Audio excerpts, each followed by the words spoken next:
Bismillahirrahmanirrahim. Assalamualaikum warahmatullahi wabarakatuh. Pada pertemuan ini kita akan mempelajari mengenai titrasi asam basa, di mana titrasi asam basa ini merupakan bagian dari analisis volumetri. Jadi kan di awal sudah dijelaskan bahwa dua bagian besar dari analisis kuantitatif itu adalah analisis gravimetri dan analisis volumetri. Analisis volumetri ini disebut juga analisis titrimetri. Mungkin kalian sudah pernah bahas ya, sudah pernah mempelajari dan praktikum mengenai titrasi asam basa. Jadi di kimia pemisahan ini kita hanya akan memperdalam bahasan mengenai titrasi asam basa ini.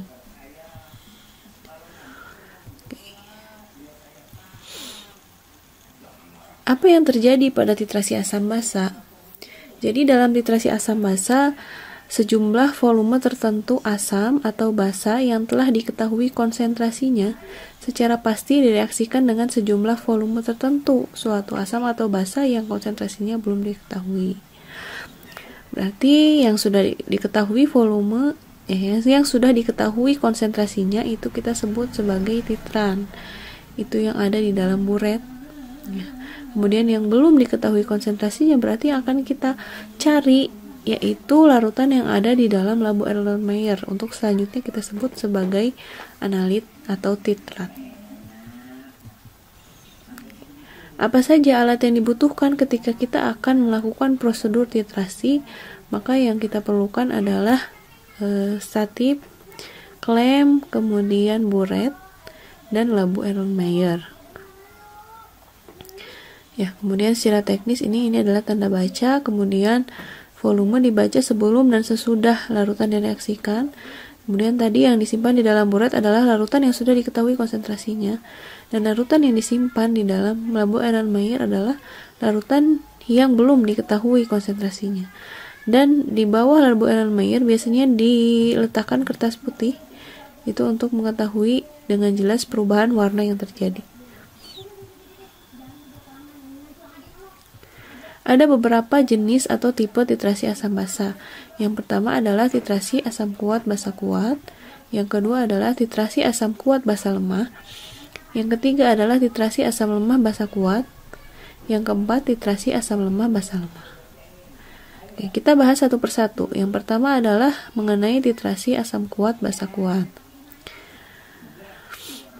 Ya, seperti sudah kalian tahu bahwa reaksi antara asam kuat dan basa kuat itu akan menghasilkan suatu larutan yang netral. Karenanya sering disebut sebagai reaksi penetralan.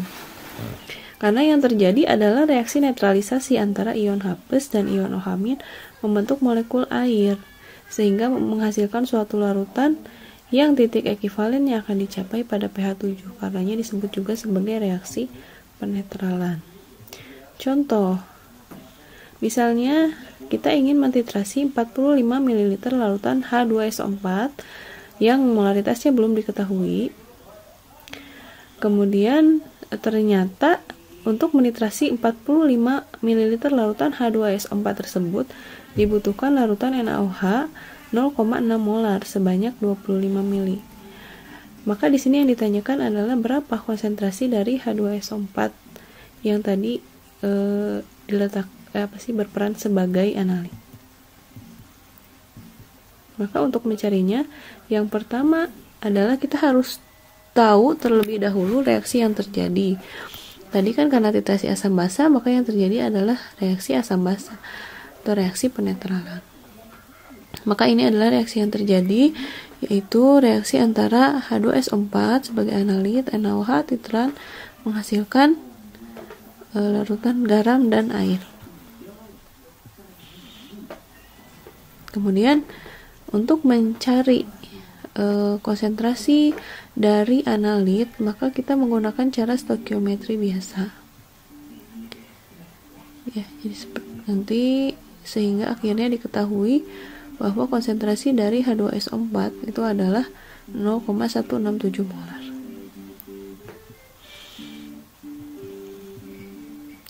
Kemudian jenis titrasi asam basa yang kedua adalah titrasi antara asam kuat dengan basa lemah. Dimana tentu saja kalian tahu kalau asam kuat dan basa lemah maka akan menghasilkan garam apa? Ya, garam asam ya, karena di sini asamnya kuat. Kalau garam yang sifat asamnya lebih dominan, maka pH-nya tentu saja lebih kecil daripada 7. pH pada saat apa kurang dari 7 ini? Yaitu pH pada saat titik ekivalen tercapai. Contoh soal.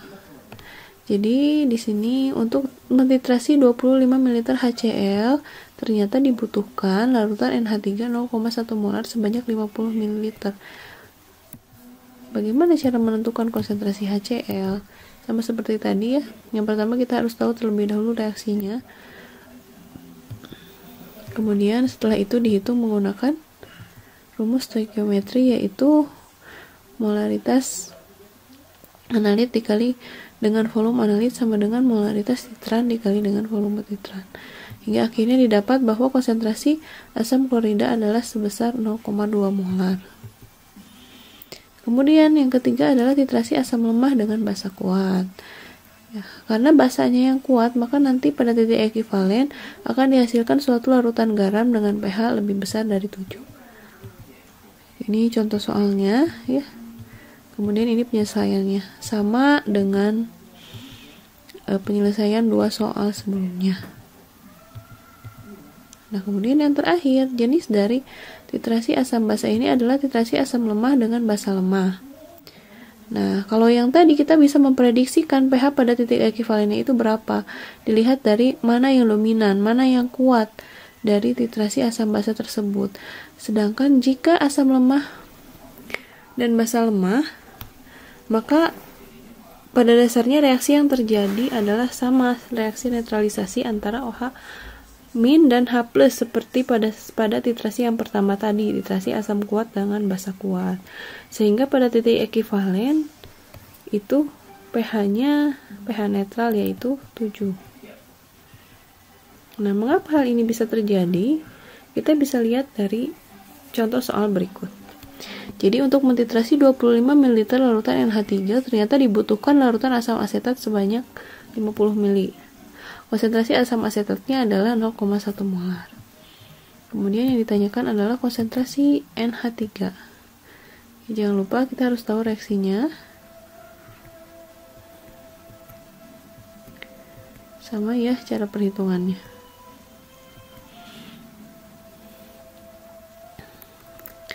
Nah, kemudian dalam titrasi asam basa juga kita mengenal ada yang namanya indikator. Indikator itu apa? Indikator itu ya untuk mengetahui apakah titrasi tersebut sudah mencapai titik akhirnya atau belum. Jika tidak ada indikator, maka hal tersebut tidak dapat kita lihat secara kasat mata.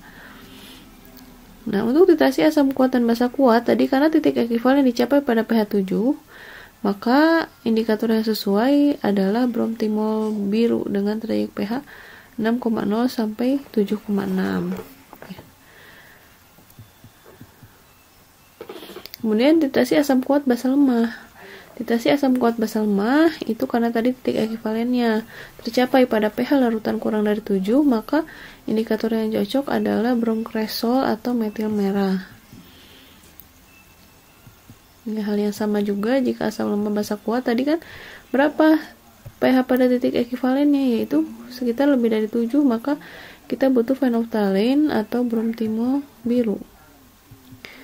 Kemudian asam lemah basa lemah itu sama ya, kita butuh bromtimol biru karena pH larutan pada titik ekivalen itu tercapai pada pH netral atau 7.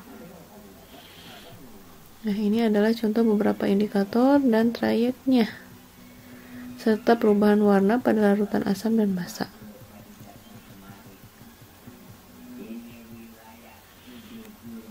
Nah, kemudian ini contoh soal untuk pemilihan indikator.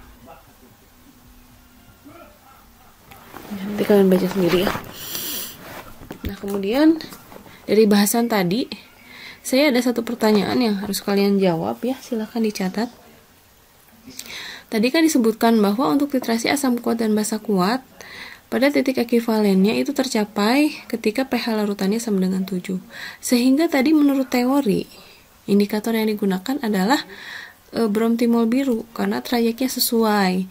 Namun mengapa pada saat kita praktikum di lab, misalnya HCl dengan NaOH, mengapa larut indikator yang kita gunakan adalah phenolphthalein? Mengapa tidak bromtimol biru? Sedangkan tadi secara teori bahwa phenolphthalein itu cocoknya untuk tipe titrasi asam basa yang ketiga, yaitu antara asam lemah dengan basa kuat. Ya, silahkan dicatat dan nanti ketika waktu untuk menjawabnya akan saya umumkan di grup WhatsApp kelas. Selanjutnya kita akan mengenal kurva titrasi antara untuk jenis titrasi yang pertama, yaitu asam kuat dan basa kuat. Oke, apa itu kurva titrasi? Kurva titrasi adalah grafik yang menunjukkan hubungan antara pH dengan mililiter titran. pH di sumbu X dan mililiter titran di sumbu Y. Nah, ini volume basa yang ditambahkan itu tadi dalam satuan mililiter. Oke, bentuknya adalah seperti ini. Bisa kita lihat bahwa pada penambahan volume sangat kecil, maka tentu saja, atau pada sebelum penambahan volume, tentu saja pH-nya akan asam. Ya, karena kan tadi asam sebagai asam kuat sebagai analitnya. Sehingga kan analitnya asam kuat, ketika dia belum ditambahkan titran yang berupa basa dari buret, maka pH-nya tentu saja adalah pH asam kuat itu sendiri. Sehingga ketika ditambahkan titran terus menerus tetes demi tetes, maka pH-nya akan naik. Karena titrannya adalah basa, sehingga dari pH asam dia akan berangsur naik ke pH basa, kemudian akan mencapai titik ekivalen pada pH 7. Kemudian nanti akan di akhir bisa kalian lihat bahwa kurvanya tidak lagi naik tetapi akan cenderung datar. Ini adalah tanda bahwa sudah tercapai titik akhir titrasi.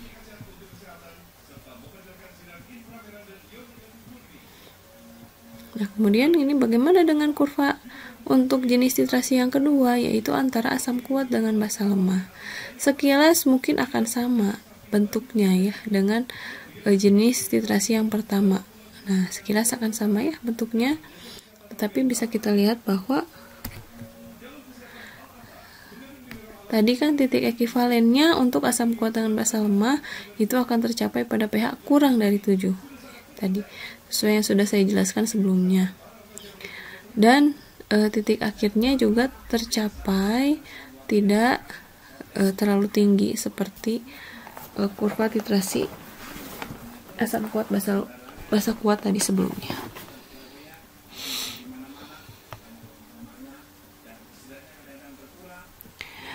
Kemudian ini adalah kurva titrasi untuk asam lemah dan basa kuat. Bisa kita lihat bedanya dengan kedua kurva titrasi sebelumnya. Bisa kita lihat bahwa startnya ini tidak lagi di bawah ya. Mengapa? Karena analitnya asam lemah. Asam lemah kan berarti pH-nya itu sudah mendekati 7. Sehingga ketika awal sebelum titrasi, sebelum dia ditambahkan basa, pH-nya itu akan mendekati 7. Kalau tadi kan sebelumnya mulainya dari bawah. Mengapa? Karena analitnya adalah asam kuat. Sehingga ketika dia belum ditambahkan titran, pH-nya itu akan jauh dari 7 karena dia asam kuat ya. Kalau ini karena asam lemah, maka sebelum ditambahkan basa pH-nya sudah mendekati 7 karena dia memang asam lemah. Kemudian tadi titik ekivalennya tercapai ketika pH-nya lebih besar dari 7. Kemudian yang ketiga, ini adalah jenis titrasi yang ketiga, yaitu antara asam lemah dan basa lemah. Sehingga startnya tadi sama seperti yang jenis yang ketiga ya. Dia startnya akan di pH mendekati 7.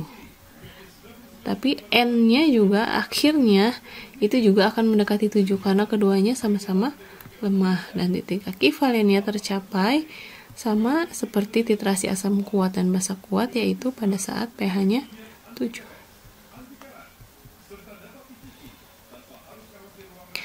Oke, cukup sekian dulu untuk bahasan pertama mengenai titrasi asam basa, karena minggu depan kita masih akan membahas ini. Nah, pertanyaan saya yang kedua, tadi kan yang pertama mengenai indikator. Yang kedua, pertanyaan saya, apakah ada perbedaan antara titik ekivalen dan titik akhir titrasi? Jika ada, apa perbedaannya antara titik ekivalen dan titik akhir titrasi?